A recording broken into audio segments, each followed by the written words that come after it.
Mindless scrolling is addiction that a lot of young people get into at a very young age.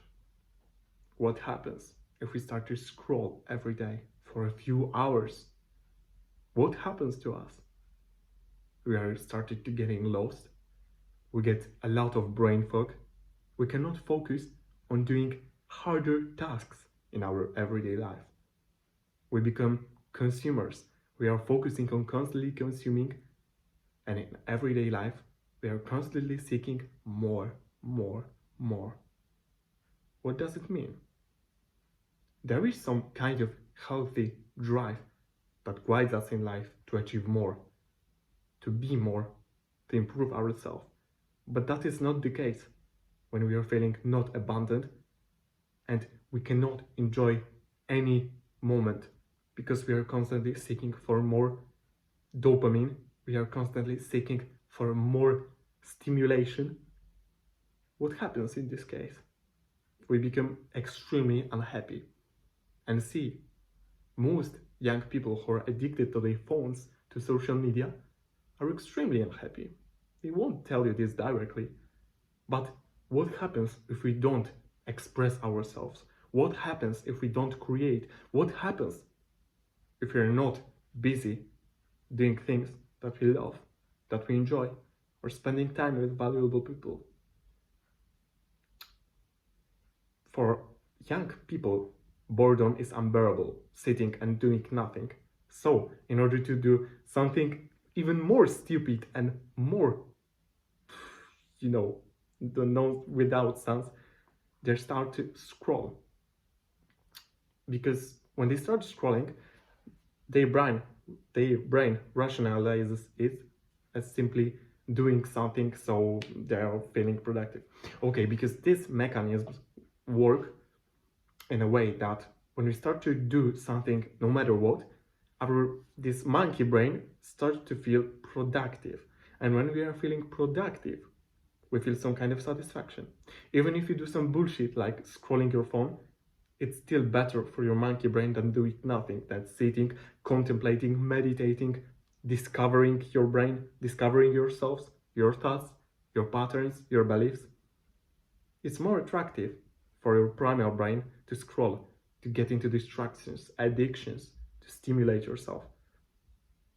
Unfortunately, dopamine is something that can be either good or bad.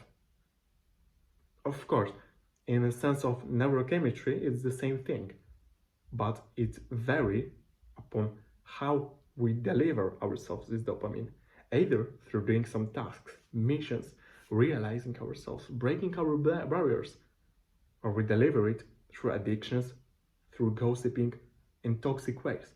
Because if we do it in this way, we are reinforcing this pathway in our brain, and we are more prone to fall into addictions, to waste our time every day on scrolling, on wasting our time.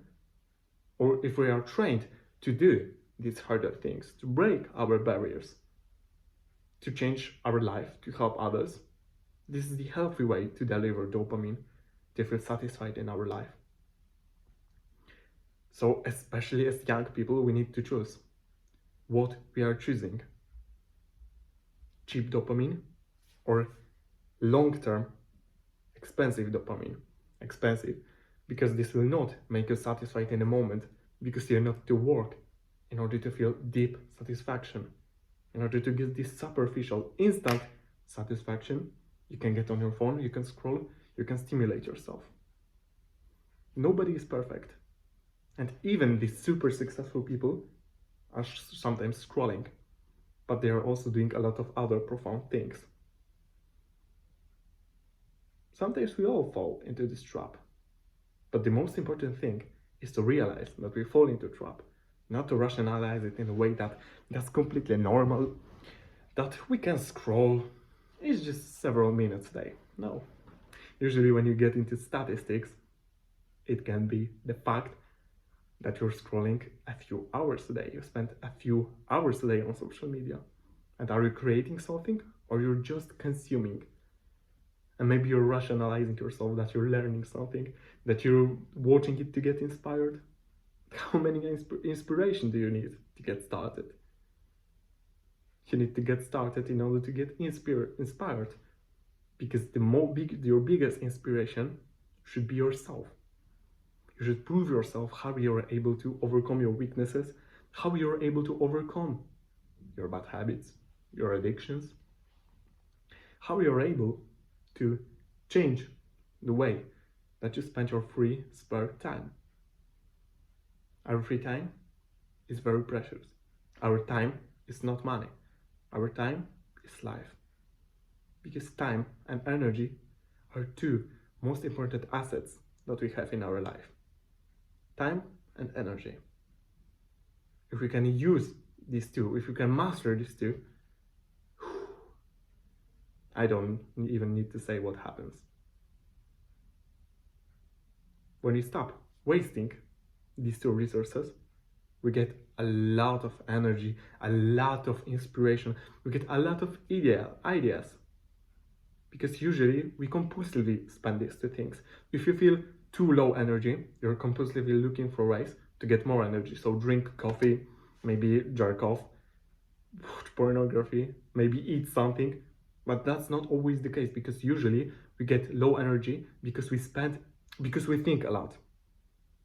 If your mind is constantly running, thinking, overthinking, overplanning, overanalyzing, it's consuming a lot of energy. Just start meditating for 30 days and you will see big changes in your levels of energy.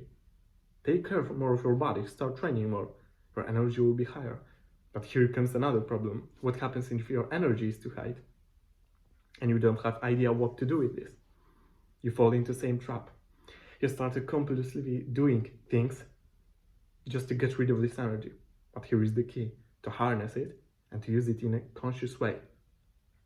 Because if you can stack your energy, your dopamine, rather than spending it immediately, it's like savings account. You have more in reserve, in your warehouse, in your magazine, and you can use it later in a different situations when you need to. And in this situation, you will feel more motivated rather than zombie. And it's time with the time. We all have the same amount of time on the earth every day, not in life, because all people live differently in different ages. There are some things that are unpredictable in our life, so that's even bigger argument to use our life to the fullest. These two assets, not wasting those assets. And even if you fall into this trap, realize it. That's how mindfulness also works. We are not perfect, so we are going to fall into these thought patterns. We are going to fall into our old beliefs, but we need to constantly remind ourselves. And that's the key also, to remind ourselves that time, energy, two most important assets.